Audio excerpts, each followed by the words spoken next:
And right when he does that, the guy takes the coffee pot and fills it up with water for the next pot. And I said, I'll wait for the next pot. I'm not drinking this one. And then one morning I was walking along the Sea of Galilee, and I got way far away from the hotel, and nature called. I had to go. I thought, I could try to get back to the hotel. I'm not going to make it. I don't have any toilet paper. What am I going to do? Well, I had a WWJD. What would Jesus do? I stepped into the bushes.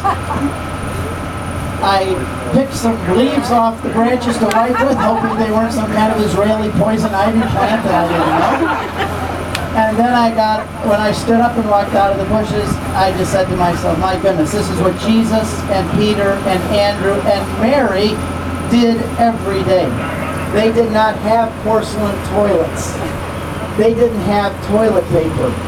They stepped into a bush. The disciples would be walking along. There was probably never 12 at a time. There was always 11 because one was stepping off into the bush as they go along. I was on the shore the other day when I took my run, and I run along and look at all the crooks and crannies trying to see everything I can. And there was a bunch of reeds, and they were really thick. And in the reeds, there was a tunnel into the reeds, and it was only about this high. I said, I wonder what this tunnel is. And I went 15 feet in, and guess what it was? It was a cesspool at the end where people had been using this as a toilet. This is the land of Jesus. This is very earthy. This is how he lived, and that's why I like showing you this land and talking to you like this, because we always think of it in a very romanticized way, and in reality, Jesus was a tough Jewish guy with dirty feet, walking through this land sweaty like we are. The second person of the Trinity, leaving the glory of heaven. I mean, dying on the cross is bad, but I mean, just walking around here and being one of us is bad enough. I mean, that's enough of a sacrifice, leaving the glory of heaven to come down here. So that night we caught a lot of fish, and I made good friends with those guys. It was a great experience.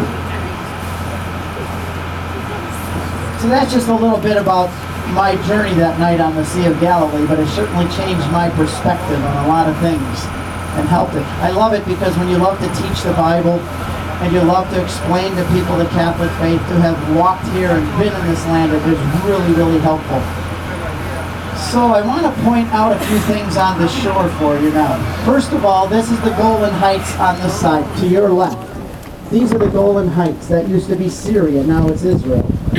Along on the side of those mountains, right about directly across, is a place called Kursi, K-U-R-S-I. It's in the handbook. Sometimes we have time to get over there, but we haven't in the last trip because there's so many other things to see here.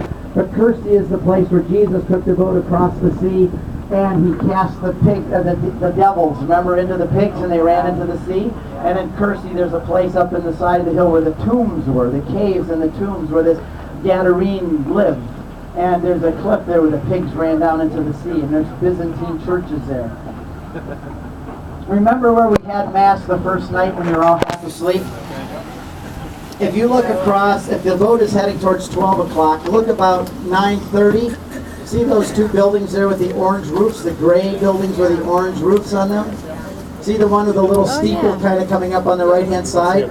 That's the Church of the Primacy of Peter. That's where we had Mass. When the disciples were out here fishing and Jesus was on the shore, it said that they were 100 yards out, a distance of a football field.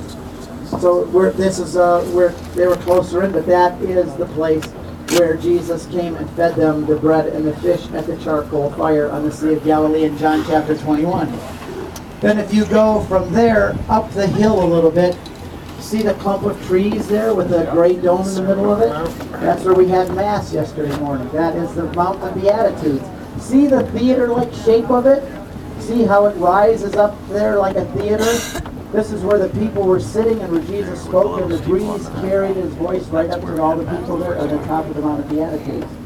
We're then going to go along the shore more. We can't see it yet. I'll point it out to you as we go. But to Capernaum, that's where we're going to have Mass. Bethsaida, the house of the fishermen where Peter and Andrew and Philip were born, is directly straight ahead of us at the north tip of the sea. It's just a ruins now, but that's where Bethsaida is. And that's where Peter, Andrew, and Philip are from. Now when it says that Jesus went up on a mountain to pray, you know, he did this in the middle of the night. He'd leave his disciples and go up and pray. Look at the hilltops here in the mountains. These are the places where he went up to pray at night. And I have to think if it was important and crucial for him to pray to his Father, how much more so for us. The main ministry of Jesus took place right along this shore that you're seeing right now. All the way from the north tip of Bethsaida right down here to where we're at this point. Capernaum is right ahead of us. Bethsaida is to the north tip of the sea. And then if you go up in the hills, there's Chorazin. Not Chorazin, Rob Chorazin, but Chorazin. And there is the triangle, which incorporated most of the ministry of Jesus here in this area. And he said because they didn't believe, he cursed those towns. It was a covenantal curse. He said if Sodom and Gomorrah had seen the things that you had seen, they would have repented in sackcloth and ashes. It will be better for Sodom and Gomorrah on the day of judgment than it will be for you, Chorazin and Capernaum and Bethsaida, because you've seen these things and you did not believe. She got some good close-ups to share. So I'll pass the phone to Amr, who is going to read you a very nice story about this sea. The mountain of the Beatitudes.